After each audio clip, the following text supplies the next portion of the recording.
اعوذ باللہ من الشیطان الرجیم بسم اللہ الرحمن الرحیم اما بعد فإن خیر الحدیث کتاب اللہ وخیر الہدی ہدی محمد صلی اللہ علیہ وسلم وشر الامور محدثاتها وکل بدعۃ ضلالہ سیقول السفہاء من الناس ما ولاهم عن قبلتهم التي كانوا عليها قل لله المشرق والمغرب يهدي من يشاء الى صراط مستقیم۔ ان قریب نادان لوگ کہیں گے کہ جس قبلہ پر یہ تھے اس سے انہیں کس چیز نے ہٹایا، تو کہہ دے کہ یہ مشرق و مغرب کا مالک اللہ تعالیٰ ہی ہے، وہ جسے چاہے سیدھی راہ کی ہدایت کر دے۔ تحویل کعبہ ایک امتحان بھی تھا اور تقرر جوہد بھی۔ بے وقوفوں سے مراد یہاں مشرکین عرب اور علماء یہود اور منافقین وغیرہ ہیں۔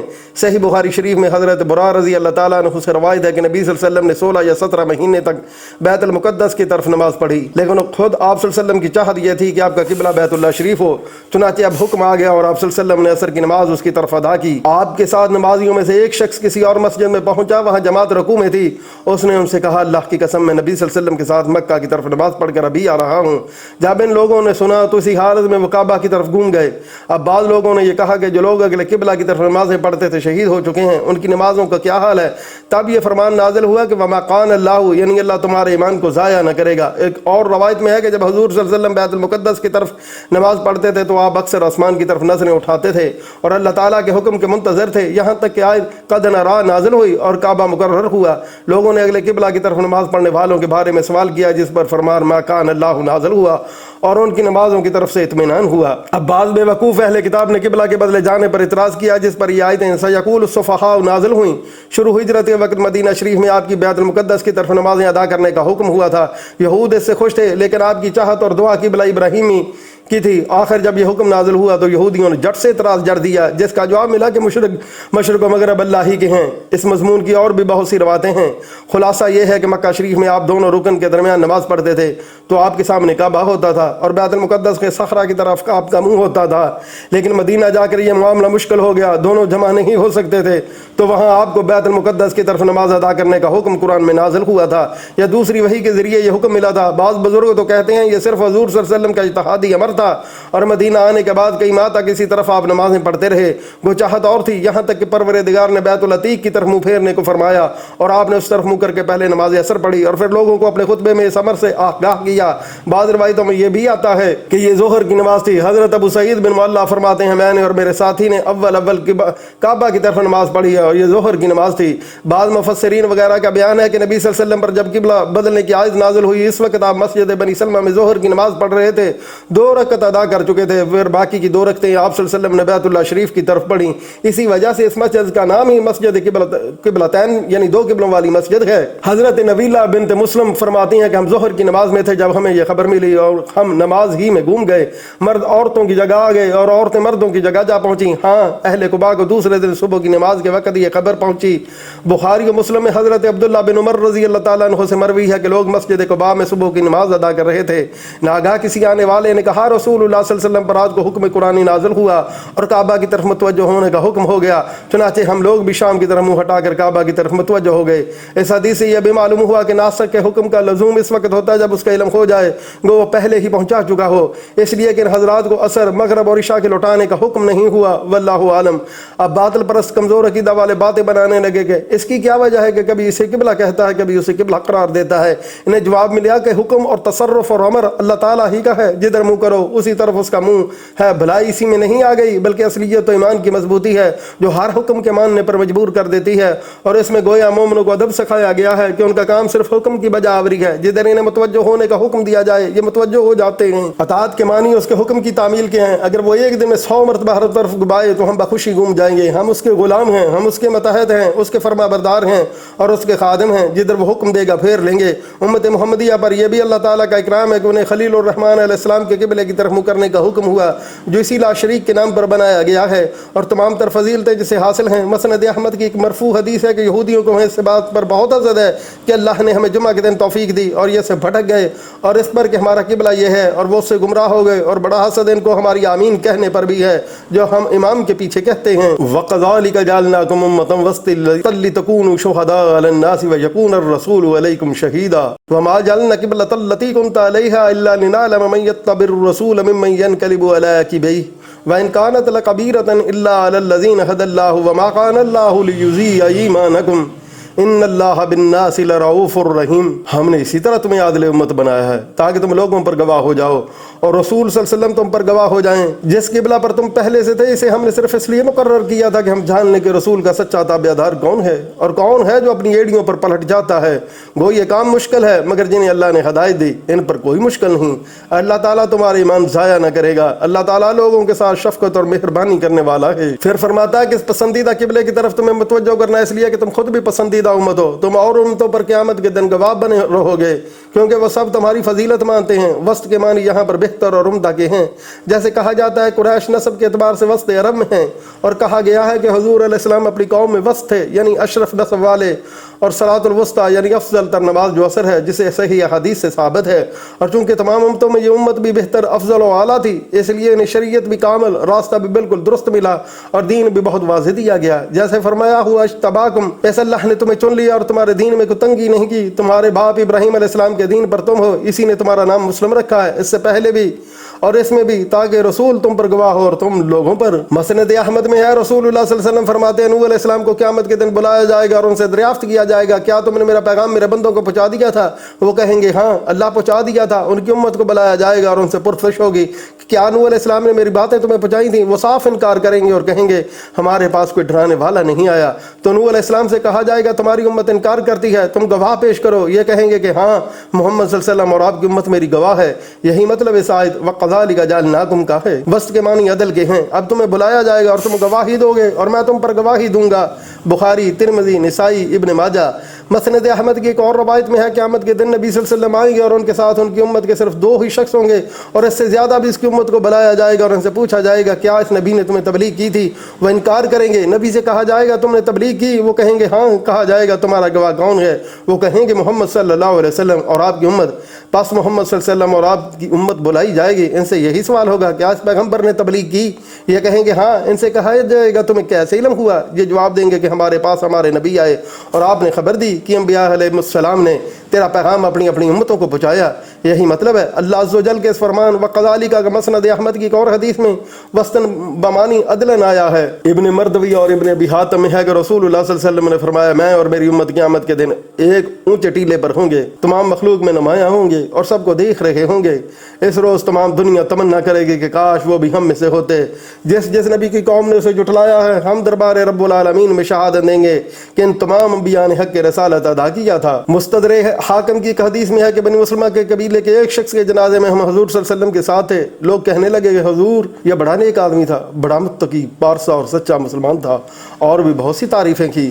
آپ نے فرمایا تم یہ کس طرح کہہ رہے ہو؟ اس شخص نے کہا حضور پوشیدگی کا علم تو اللہ ہی کو ہے لیکن ظاہری داری تو اس کی ایسی ہی حالت تھی۔ آپ صلی اللہ علیہ وسلم نے فرمایا اس کے لیے جنت واجب ہو گئی۔ پھر بنو حارثہ کے ایک شخص کے جنازے میں تھے، لوگ کہنے لگے حضرت یہ برا آدمی تھا، بڑا بد زبان اور کاج خلق تھا۔ آپ نے اس کی برائیاں سن کر پوچھا تم کیسے کہہ رہے ہو؟ اس شخص نے بھی یہی کہا۔ آپ صلی اللہ علیہ وسلم نے فرمایا اس کے لیے واجب ہو گئی۔ محمد بن کعب اس حدیث کو سن کر فرمانے لگے اللہ کے رسول سچے ہیں، دیکھو قرآن بھی کہہ رہا ہے وَقَذَلِكَ۔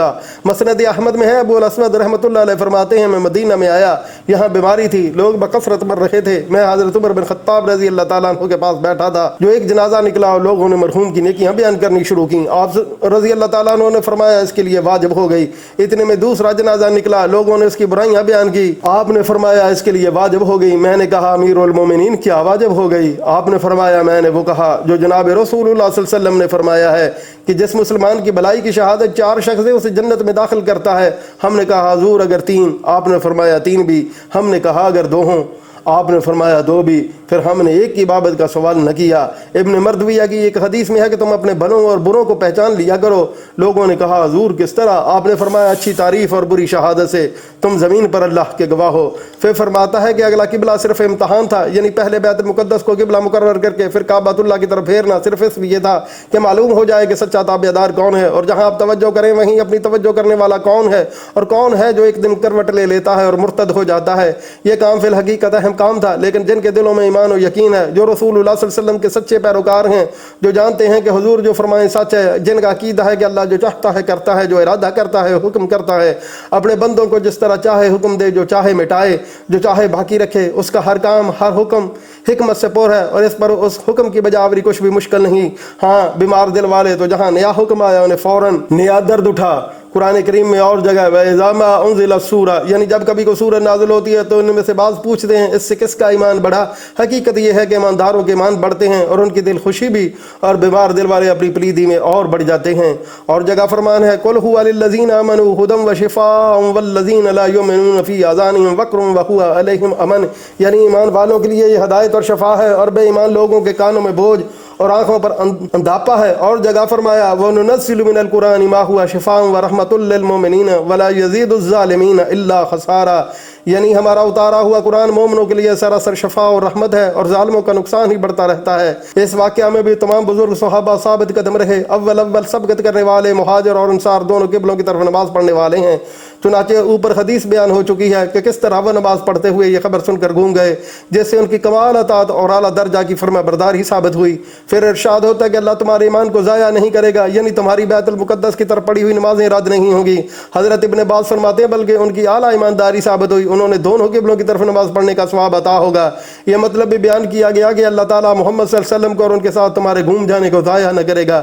پھر ارشاد ہوتا ہے کہ اللہ رؤوف الرحیم ہے۔ صحیح حدیث میں ہے کہ حضور صلی اللہ علیہ وسلم نے ایک جنگی قیدی عورت کو دیکھا جس سے اس کا بچہ چھوٹ گیا تھا، وہ اپنے بچوں کو پاگلوں کی طرح تلاش کر رہی تھی، اور جب وہ نہیں ملا تو قیدیوں میں سے جس کسی بچے کو دیکھتی اسی کو گلے لگا لیتی، یہاں تک کہ اس کا اپنا بچہ مل گیا۔ خوشی خوشی لپک کر اسے گود میں اٹھا لیا، سینے سے لگایا، پیار کیا اور اس کے منہ میں دودھ دیا۔ یہ دیکھ کر حضور صلی اللہ علیہ وسلم نے صحابہ رضی اللہ تعالیٰ عنہم سے فرمایا بتاؤ یہ تو اپنا بس چلتے ہوئے اس بچے کو آگ میں ڈال دے گی۔ لوگوں نے کہا یا رسول اللہ ہرگز نہیں۔